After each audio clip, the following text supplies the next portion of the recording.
Well, thank you very much. It's an honor to have the President of Ukraine with us. We've had a lot of good discussions, a lot of good talks, and I think progress is being made, very substantial progress in many ways. We had a good meeting, as you know, just a short while ago with the President of Russia, and I think there's a possibility that something could come out of it, and today's meeting is very important. We have, I guess, the seven very powerful leaders from Europe, and we're going to be meeting with them right after this meeting, and thank you very much for being here. Thank you so much, Mr. President. If I can, first of all, thank you for invitation, and thank you very much for your efforts, personal efforts to stop killings and stop this war. Thank you, and using this opportunity, many thanks to your wife, First Lady of the United States. She sent a letter to Putin about our children, abducted children, and my wife, First Lady of Ukraine, she gave the letter. It's not to you, to your wife. Oh, I want it. Yeah. So we are saying this sensitive topic, yes, please. And thanks to our partners, and that you supported this format, that after our meeting we can have leaders who are around us, UK and France, Germany, Italy, Finland, EU, NATO, I mean all partners around Ukraine supporting us. Thanks to them, and thank you very much for the invitation. Thank you very much for being here. President Trump. Yes, Peter, go ahead. Thank you, President Trump. So, President Zelensky, you say in a post on X today, Russia must end this war, which it itself started. President Trump, you say President Zelensky of Ukraine can end the war with Russia almost immediately if he wants to. Which is it? Yeah, I think that's true. I think we're going to have a meeting. I think if everything works out well today, we'll have a trilat. And I think there will be a reasonable chance of ending the war when we do that. And is this the end of the road for American support for Ukraine? Is today's meeting deal or no deal? I can never say that. It's never the end of the road. People are being killed, and we want to stop that. So I would not say it's the end of the road. No, I think we have a good chance of doing it. It's been almost 4 years now that a lot of people were killed last week. A lot of people last week. I mean, millions of people killed, but a lot of people last week for whatever reason. A big number, a lot of soldiers, on both sides. And I know the president, I know myself, and I believe Vladimir Putin wants to see it ended. And as you met with Putin on Friday, today you've got President Zelensky here. As you listen to Russia and Ukraine, which side has the better cards? Well, I don't want to say that. I'm just here to be. Look, this isn't my war. This is Joe Biden's war. He's the one that had a lot to do with this happening, and we want to get it ended. And we want it to end good for everybody. We want it to end good. The people of Ukraine have suffered incredibly. President Zelensky, are you prepared to keep sending Ukrainian troops to their deaths for another couple years, or are you going to agree to redraw the maps? Thank you for your question. So, first of all, we live under each day attacks. You know that today have been a lot of attacks and a lot of wounded people, and the child was dead, small one year and a half.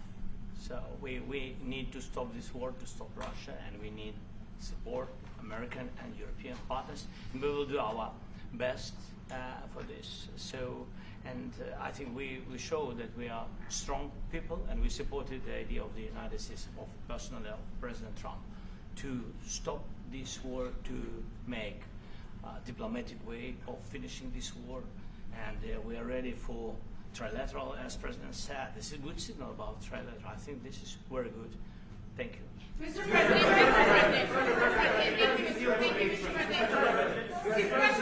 if the peace deal will be achieved, are you going to be willing to send American peacekeepers to Ukraine? Well, we're going to work with Ukraine. We're going to work with everybody, and we're going to make sure that if there's peace, the peace is going to stay long term. This is very long term. We're not talking about a 2-year peace and then we end up in this mess again. We're going to make sure that everything's good. We'll work with Russia. We're going to work with Ukraine, and we're going to make sure it works. And I think if we can get to peace, it's going to work. I have no doubt about it. When your team is talking about Your team has talked about security guarantees. Could that involve U.S. troops? Would you rule that out in the future? We'll let you know that maybe later today. We're meeting with 7 great leaders of great countries also, and we'll be talking about that. They'll all be involved, but there'll be a lot of help when it comes to security. There's going to be a lot of help. It's going to be good.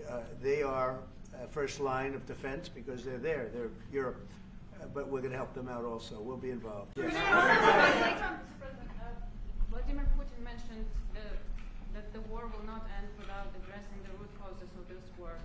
Have you had an understanding what are the root causes of this war? Well, look, the war is going to end. When it ends, I can't tell you, but the war is going to end, and this gentleman wants it to end, and Vladimir Putin wants it to end. I think the whole world is tired of it, and we're going to get it ended. It was, I've done 6 wars. I've ended 6 wars, and I thought this maybe would be the easiest one, and it's not the easiest one. It's a tough one. A lot of reasons for it. And they'll be talking about it for a long time, but they'll be talking about the others. Look, India, Pakistan, we're talking about the big places. When you look at, you just take a look at some of these wars. You go to Africa and take a look at that. Rwanda and the Congo, Republic of the Congo. That's been going on for 31 years. And so we've done a total of 6, and we really have 6, not including the fact that we obliterated, and it turned out to be a total obliteration, the nuclear, as you said, the future nuclear capability of Iran. And this one, I think we're going to get solved also. I feel confident we're going to get it solved. Like guarantees or like special envoy put forward? Thank you, Mr. President. Can you tell us about your conversations with European leaders and what they need to see to support an end to the war? Yeah, well, we're going to be meeting with a great representative group and 7 very powerful, very big countries and great people, all friends of mine and friends of yours. And we're going to have some suggestions made. They want to see peace. They would like to see peace. Go ahead, please. In the red. President Trump, do you think it's fair to for Ukraine and for Russia to achieve a lasting and durable peace if Ukraine cedes its territories that Russia hasn't yet conquered? Do you think it's a fair peace for Ukraine? We're going to have a lasting peace. Just to answer the first part of your question, we're going to have a lasting peace. I hope it's going to be immediately. I hope it doesn't have to go on. And I think people of the whole world is going to be very happy when that's announced. Yeah, please. Mr. President, you posted on social media, Mr. President, a very touching letter from the First Lady, and the letter was hand-delivered to President Putin, and it calls for an end to the war, essentially, because of the children and the children's future. Why did the First Lady feel that letter was necessary? Was it because she believes that Mr. Putin is the aggressor in the war? Is a similar letter being hand-delivered to President Zelensky? So the First Lady felt very strongly. She's watched the same thing that you watch and that I watch. I see things that you don't get to see, and it's horrible. But when she's got a great love of children, she has a wonderful son that she loves, probably more than anybody, including me. I hate to say it, but she loves her son. She loves children. And she hates to see something like this happening, and that goes for other wars too. I mean, she sees the heartbreak, the parents, the funerals that you see on television. Always funerals. We want to see something other than funerals. No, she felt it was a beautiful letter. It was very well received by him, and she did ask me to say, she would love to see this end. She would love to see it end, and she says it very openly, very proudly, and with great sorrow because so many people have been killed. Last week, Brian, go ahead, Brian. Yes, sir. I've got a question for each of you. Yes. First of all, Mr. President Zelensky, you look fabulous in that suit. I said the same thing. Yeah, you look good. I said the same thing. Yeah. Isn't that nice? That's the one that attacked you last time. See, now he's. I remember that. I love that. You look wonderful. No, my first question for you, President But you Zelensky. are in the same suit. You see, I changed, you are not. Maybe yours is much better. Yes, Real please. quickly, upon peace, God willing we get peace, are you open to holding an election in your country? Yes, of course. We are open for election, yes. We have to do safety circumstances. And a little bit, we need to work in the parliament, because during the war you can't have elections, but we can do security. We need, maybe, how to say, we need a truth, yes, everywhere, in the battlefield, in the sky, in the sea, yeah, to make possible for people to do democratic, open, legal elections. So you say we are ready. during the war you can't have elections. So let me just say 3.5 years from now, so you mean if we happen to be in a war with somebody, no more elections. Oh, that's good. I wonder what the fake You like news this is. idea? No, this is No. Speaking of news, I got a question for you. This sounds insane for me even to ask this, but do you think the American media really doesn't even want a peace deal? Because they've seen they've been so critical of you every step of the way as you lead the charge for peace. It's an amazing phenomenon. I said that if in the settlement you got Moscow, St. Petersburg, and thousands of miles around them, they would say, I made a bad deal. The level of hatred and animosity is incredible. Not with all. I mean, we have great people up here. We also have terrible people up there that I think are told what to say. But, you know, in solving all of these wars, they don't even write about it. You know, I saw major wars. I saw wars that have been going on for 31, 35, and 37, and a couple of quicker ones. One that was going to go into a full-blown deal very quickly. You know what the one I'm talking about. It was a big one. But they don't even write about that. No matter what I do, no matter what, and you know, this is not anything to do with you. It's probably to your advantage in a certain way. But no matter what I do, no matter what deal I make, from my standpoint, you'll come out good. Maybe President Putin will come out good. But they'll say, Trump was absolutely horrible. It's just that, and I've lived with that for a long time. I've lived with it since just before the first election. I used to get great publicity. Now I get the worst publicity anyone's ever gotten in office, but I won in a landslide, so that people understand. They're the only ones that count, ultimately. But I've also had great reporters. I've had journalists that are very good. But it's very sad when you do the right thing. As an example, they said, because of the fact that Vladimir Putin came to American soil, this was a tremendous defeat for Donald Trump. No, it was really wonderful that he did it. It was a hard thing for him to do, to be honest with you. It was the opposite of what they said, but they said it. Now, if he didn't come, they'd say that was also bad for Trump. You know, there's no way. And there's just a great dishonesty of the press, and I think that's why it's lost its credibility. You know, its credibility is at an all-time low. We have a thing going on right now in D.C. We went from the most unsafe place anywhere to a place that now friends are calling me up, Democrats are calling me up, and they're saying, sir, I want to thank you. My wife and I went out to dinner last night for the first time in 4 years, and Washington, D.C. is safe, and you did that in 4 days.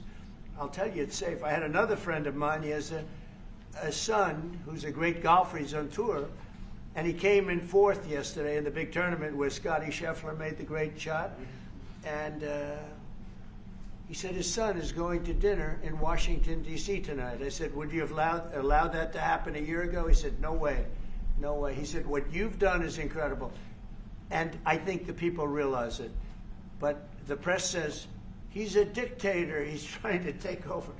No, all I want is security for our people. But people that haven't gone out to dinner in Washington, D.C. in 2 years are going out to dinner. And the restaurants the last 2 days were busier than they've been in a long time. Thank you for that. I walked around yesterday with MTG. If you can walk around with D.C. with MTG and not be attacked, the city is safe. Yes. Thank you, Mr. President. Last week you warned of what you called severe consequences if a 30-day ceasefire or any type of ceasefire were not agreed to by Russia Will there be severe consequences? Does that change because of I the don't think you need a President- ceasefire. You know, if you look at the 6 deals that I settled this year, they were all at war. I didn't do any ceasefires. And I know that it might be good to have, but I can also understand strategically why, well, you know, one country or the other wouldn't want it. You have a ceasefire and they rebuild and rebuild and rebuild, and, you know, maybe they don't want that. But if you look at the 6 deals that we made peace and you know, long-term, long-running wars, I didn't do any ceasefires.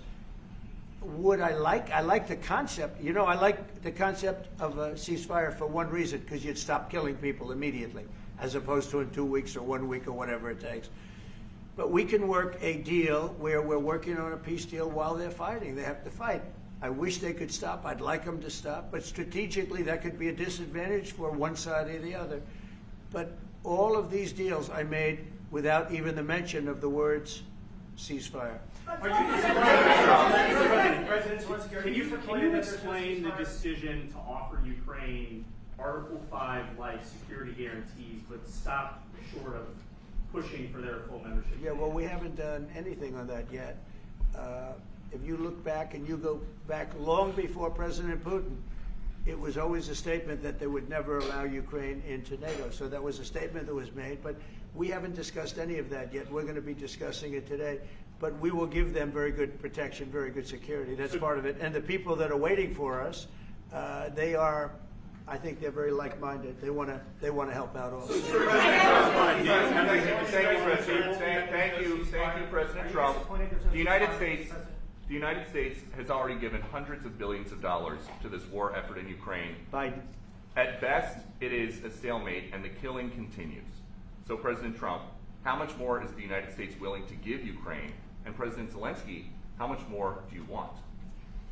Well, I'll start off just by saying we're not giving anything now. We're selling weapons. This is something before, I guess the number is well over $300 billion. That was under Joe Biden, a corrupt politician, not a smart man, never was. By the way, go back 40 years. He was not a smart man 40 years ago either. But now he's in particular bad. This was done by a corrupt administration that shouldn't have been in, and frankly, if the right results of the election were given, if I were president, this war would have never taken place, and he would have been very happy, because he would have liked to have seen. I mean, they went through hell. He went through hell. This war would have never happened, and the people that were killed, a couple of million people, a lot of people with soldiers and everything else, and the people that have been displaced and forced into other areas and other countries because of what's happened, none of that would have happened. And I'm just saying that he was a horrible president, whether it was the borders or this. He was just a horrible, corrupt president. Mr. President, You want to answer? I can. Thank you so much. So first of all, we have possibility now to buy weapon from the United States. We are thankful for this program and this opportunity. We are thankful for Europe. They pay for this. And through NATO program, for example, Pearl and etc., we have some programs where we can have some money to finance this. And this is a part, I think, it's not a part for the war and to defend us. It also will be a part for security guarantees, to strengthen our army, to rearm Ukrainian army. This is very, very important. And it depends how much money we need to rearm. For example, the question of air defense, we spoke about it with President Trump, and I'm happy that we have now bilateral decisions and we work on it with production, American production. Nobody in Europe has so many air defense like Patriots, for example. We need it very much, and this is also about defending. And I think, I think the good news, we make the best military equipment in the world by far. You mentioned the Patriots. How good are they? Systems. We have systems, they're literally 100% foolproof. And it's really like shooting two bullets, two bullets hitting each other in the air in a space like this. The chance is 100%. It's 99 to 100%. So we sell the equipment to NATO. And NATO does what, I don't know what the arrangement is that you have with, but I know that they want you to have that equipment. And we're getting the best equipment in the world, but they pay us for the equipment. Under Biden, it was just crazy what was going on. I believe the number is over 300. I think it could be $350 billion worth of equipment and money and everything else. And we've made more progress in settling this war in the last 2 months than they made in 4 years. This should have been settled a long time ago, but it should have never happened. Yeah, please. You pushed out on social media. All right, Brian, go first. You pushed out on social media about doing away with mail-in ballots and potentially electronic voting machines. Can you explain on that? How Well, I will. That's a very off-topic, just really quickly. Mail-in ballots are corrupt. Mail-in ballots, you can never have a real democracy with mail-in ballots. And we, as a Republican Party, are going to do everything possible that we get rid of mail-in ballots. We're going to start with an executive order that's being written right now by the best lawyers in the country to end mail-in ballots because they're corrupt.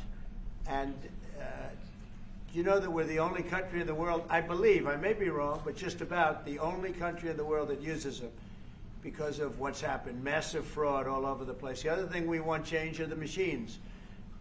For all of the money they spend, it's approximately 10 times more expensive than paper ballots. And paper ballots are very sophisticated with the watermark paper and everything else. We would get secure elections. We'd get much faster results. The machines, I mean, they say we're going to have the results in 2 weeks. With paper ballots, you have the results that night.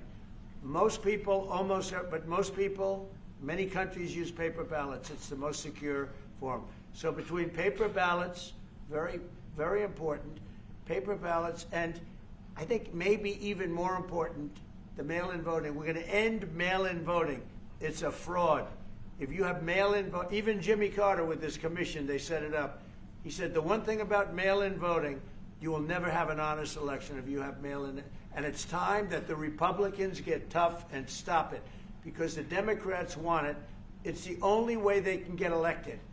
Because with men and women's sports and with transgender for everybody and open borders and all of the horrible things, and now the new thing is they love crime. They're fighting me on the fact that I've made Washington, D.C. safe. We're not going to get mugged, beaten up, or killed like all the people you've been watching get so badly hurt. I'm glad, I hate to take your time in this, but I'm glad you asked me that question. We're going to stop mail-in ballots because it's corrupt.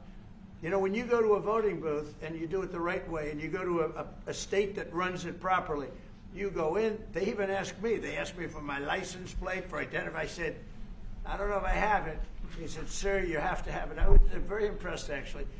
But it's very hard to cheat with mail-in voting. As you know what happens in California, it's so corrupt, where some people get 5, 6, 7 ballots delivered to them. Now, we got to stop mail-in voting, and the Republicans have to lead the charge. The Democrats want it because they have horrible policy. If you have mail-in voting, you're not going to have many Democrats get elected. That's bigger than anything having to do with redistricting, believe me. And the Republicans have to get smart. We're not going to have a country. I said for a long time at rallies, you need borders and you need free and fair elections. Those two things. Otherwise, you don't have. We have strong borders now. In 90 days, Mr. President, we didn't have 0, 0, and 3 months. Not one person came in illegally into our country. In fact, even I find that hard to believe, but it's run by a little bit of a liberal group that put out the numbers, so I guess it's, but 0, 0, and 0. You go back a year ago, 2 years ago, 3 millions of people poured into our country. It was terrible. Thank you very much. What guarantees do you need from President Trump to be able to make a deal? Is it American troops, intelligence, equipment? What is it? Everything. And really, it includes 2 parts. First, strong Ukrainian army. That's what I began to discuss with your colleagues. And it's a lot about weapon and then people and training missions and intelligence. And second, we will discuss with our partners. It depends on the big countries, on the United States, on a lot of our friends. Mr. President, are you going to commit American troops to that NATO-like protection in order to get President Zelensky to a deal today? Well, I don't know if you define it that way, but NATO-like, I mean, we have people waiting in another room right now. They're all here from Europe, biggest people in Europe. and they want to give protection. They feel very strongly about it, and we'll help them out with that. I think it's very important. I think it's very important to get the deal done. You've been involved to the peacekeeping in Ukraine since your first day in the administration. What would you say to the Ukrainian people right now who are suffering under the Russian attacks and hoping that the American people will stand with them? Well, I know Ukrainian people. I've known many over the years. They're great people. They're smart. They're energetic. They love their country. I mean, they love their country, and we want to get this war ended. That's all I can do. I love the Ukrainian people, but I love all people. I love the Russian people. I love them all. I want to get the war stopped. Very important. Mr. President, was there any aspect of your discussion with Vladimir Putin that left you disappointed? Look, we just spoke to, I was just telling the president, I just spoke to President Putin indirectly, and we're going to have a phone call right after these meetings today. And we may or may not have a trilat. If we don't have a trilat, then the fighting continues. And if we do, we have a good chance. I think if we have a trilat, there's a good chance of maybe ending it. But he's expecting my call when we're finished with this meeting. Thank you very much, everyone. Subscribe to One India and never miss an update. Download the One India app now.